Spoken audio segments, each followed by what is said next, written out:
From the KSL Broadcast House, this is Sunday Edition with Doug Wright. Good morning and welcome to Sunday Edition, coming once again to you from my home in Allday, Utah. We have a lot to talk about on the program today, issues that are very, very important to the state of Utah. And one is the importance of redistricting our great state. And we'll talk about why it's so important that you and I get involved in all of that. Plus, all-day kindergarten. Why is Utah lagging so far behind the national average of kids that have the opportunity to go to all-day kindergarten?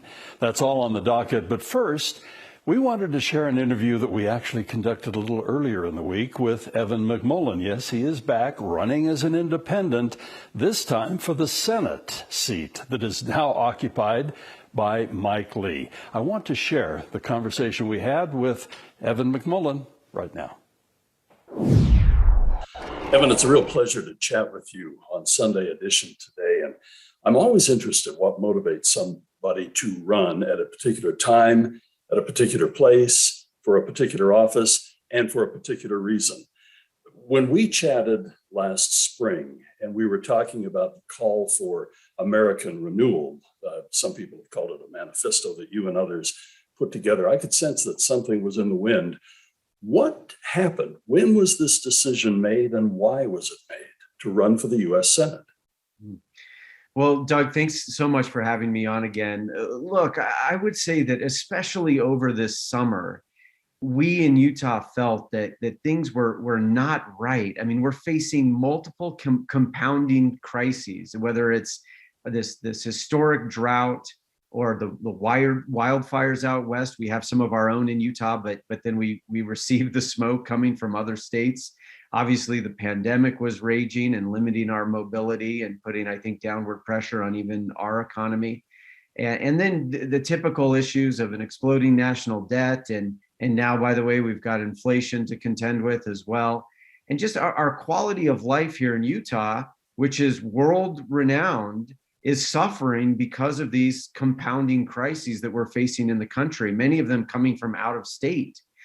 And what I'm seeing is that we just are so polarized and so divided in this country, especially in Washington. I think less so here in Utah, which is part of my point here, but we're so divided as a country that we're failing to solve the major challenges facing the country.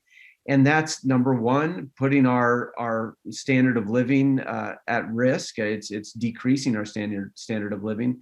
But I also think it's getting to the point, Doug, where it's threatening the viability of the republic. And we saw that on January 6th, where violent insurrectionists stormed the Capitol trying to overturn an election that didn't go their way. And look, I understand what it's like to be disappointed by the result of an election. We think we all do.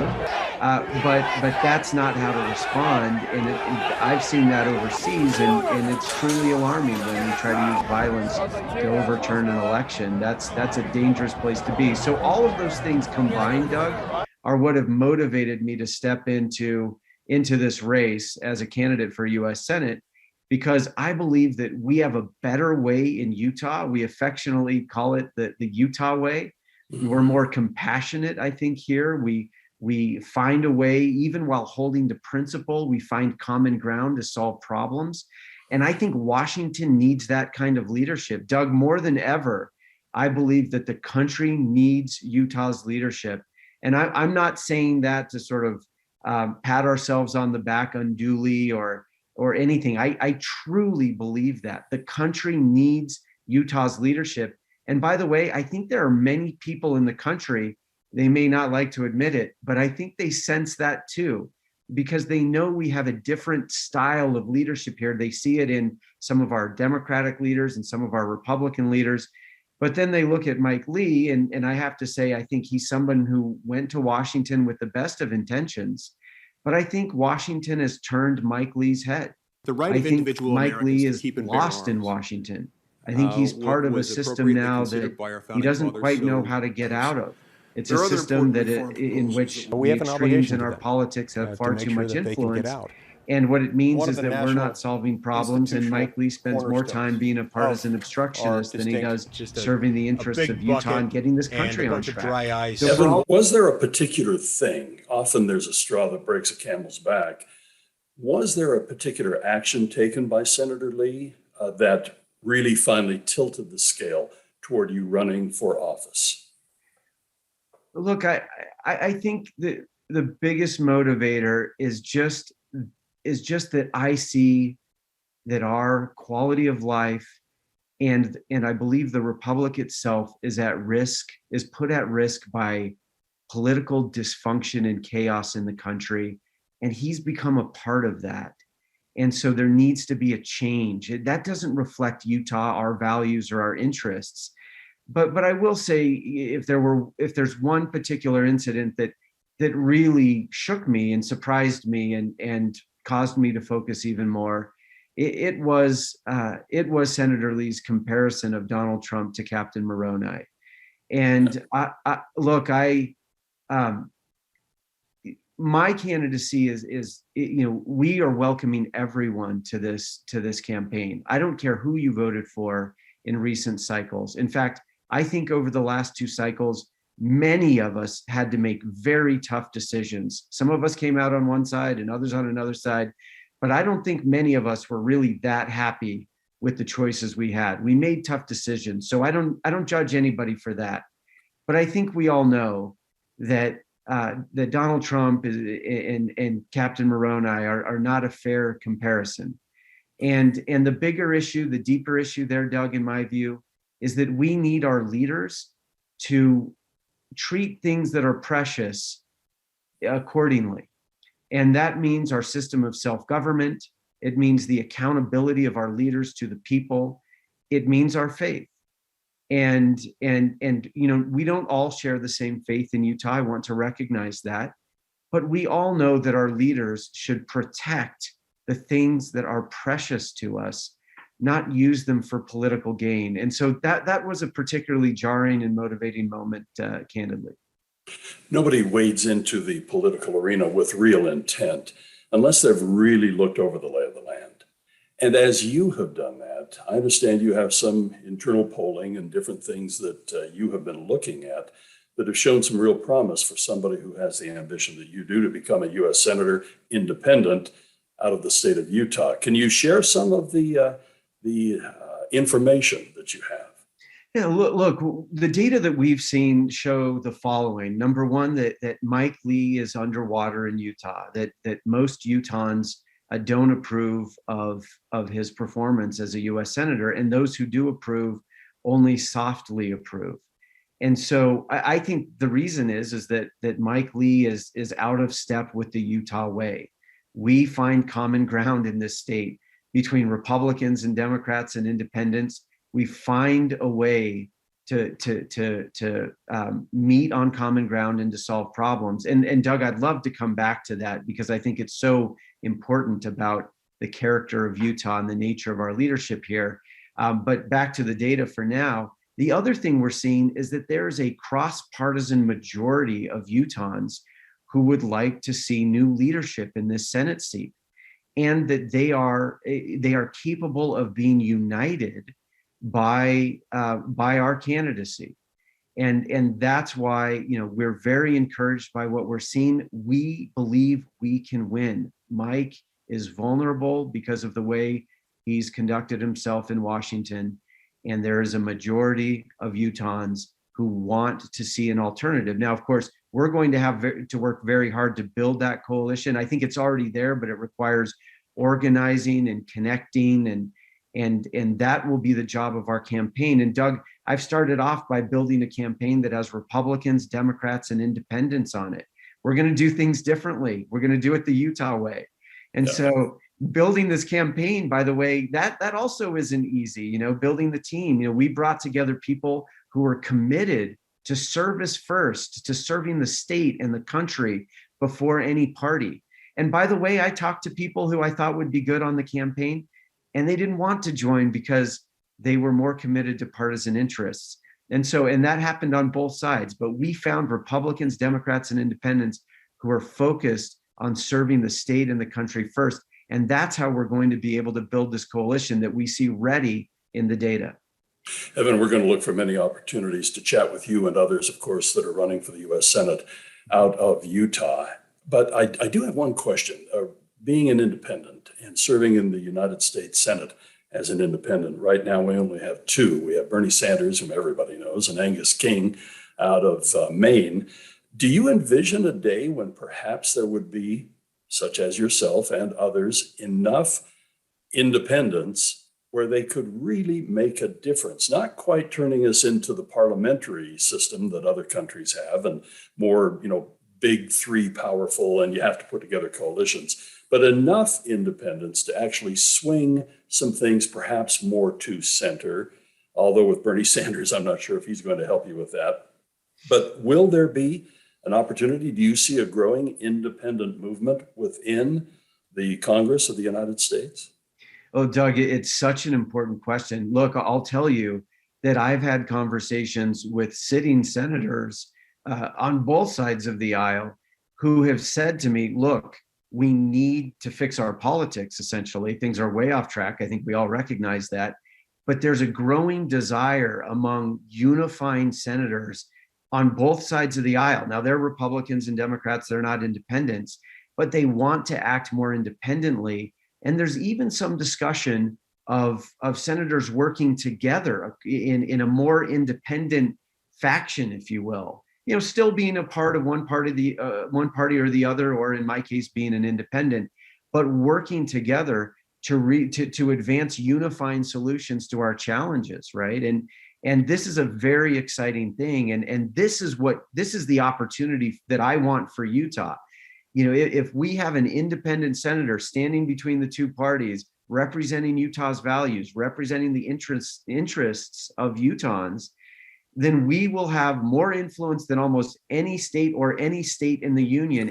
And with that, we will be able to do a tremendous amount of good. And look, that's reality. That's political reality. That's not naive. That's not quixotic. What's unrealistic is imagining that somehow we can fix our politics, get the country on track, overcome these challenges we're facing by continuing to send the same divisive leaders back to Washington.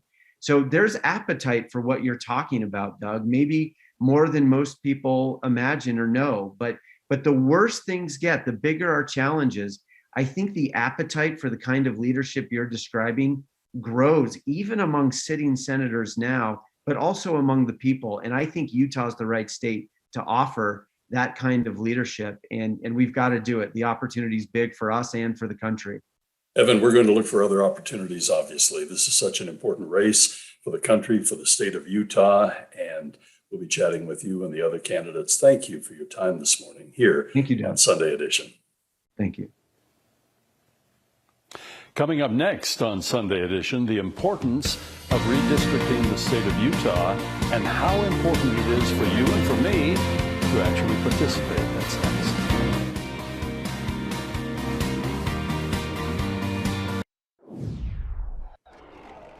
Every 10 years, states throughout the United States have the opportunity to redistrict themselves based on the census information. This is so important at so many different levels. Here in the state of Utah, voters quite recently decided it was so important that they were a little worried about having the legislature do it without suggestion. Now, in order to radically change things, we'd have to change the Constitution of the state of Utah, but voters decided that we needed an independent committee to make the suggestions to the legislature.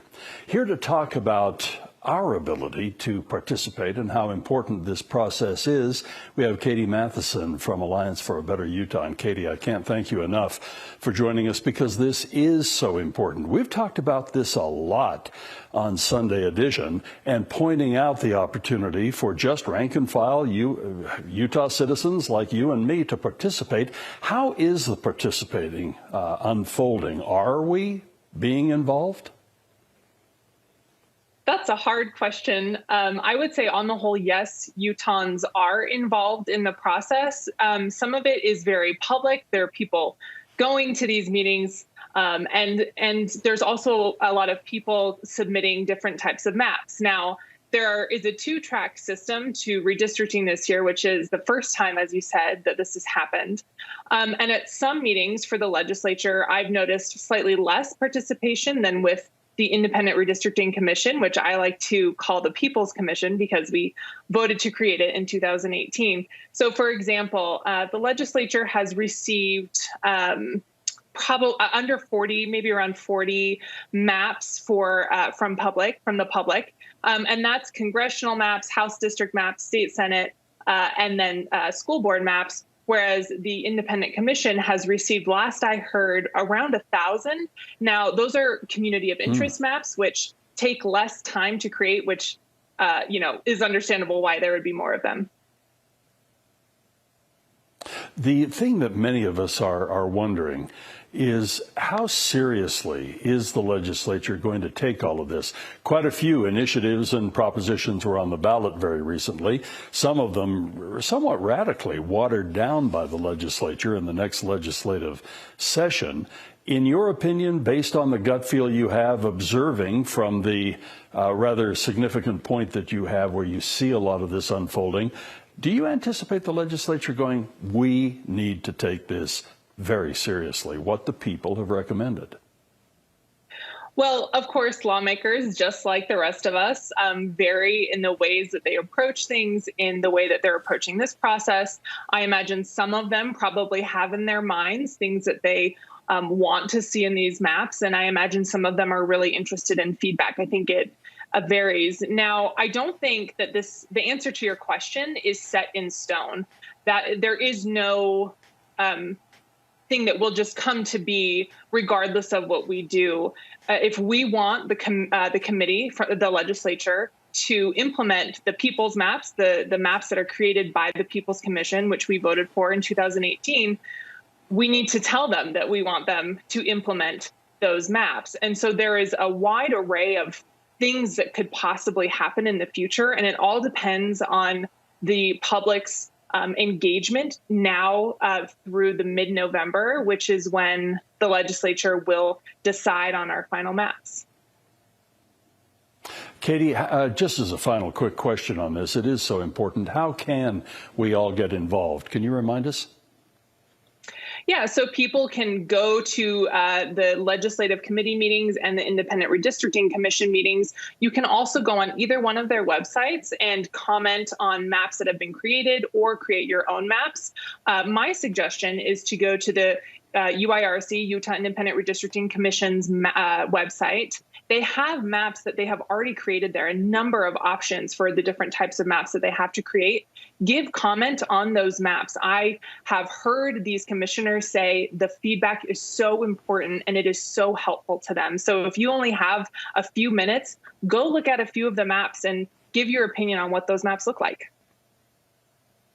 Katie, we so appreciate your participation here on Sunday Edition. Thank you for joining us. And coming up next, we're going to talk about all-day kindergarten here in the state of Utah. You'll be surprised at some of the numbers as Utah is compared to the national averages. Stay with us.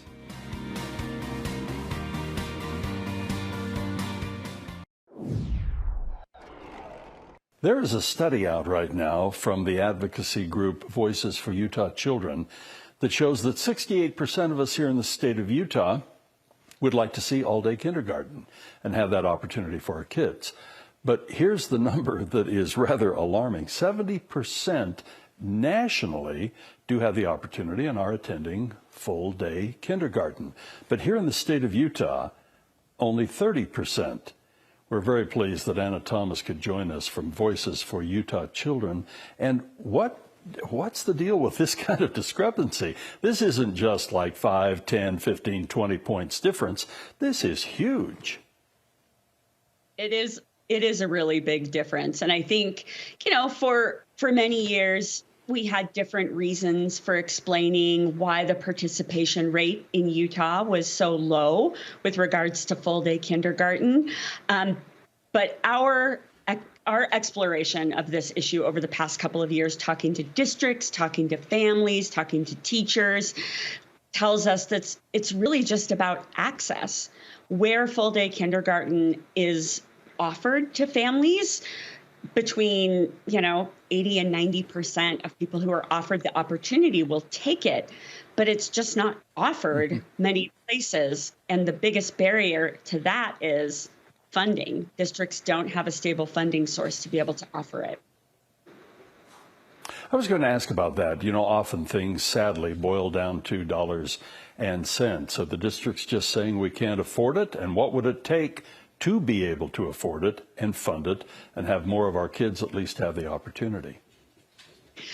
Well, the thing that really impressed us when we started looking into this inequitable access to full day kindergarten was that a lot of LEAs, districts, and charter schools actually were doing their best to try to afford full day kindergarten. They were pulling from all sorts of funding sources that they had at their disposal: federal, local tax dollars, extra funding from the state. And they were doing their best to pull together as much full day kindergarten programming as they could offer for the families in their communities. But that requires districts to deprioritize other important areas. And our thought is that kindergarten should be funded the same way that all the other grades, 1st through 12th, are funded.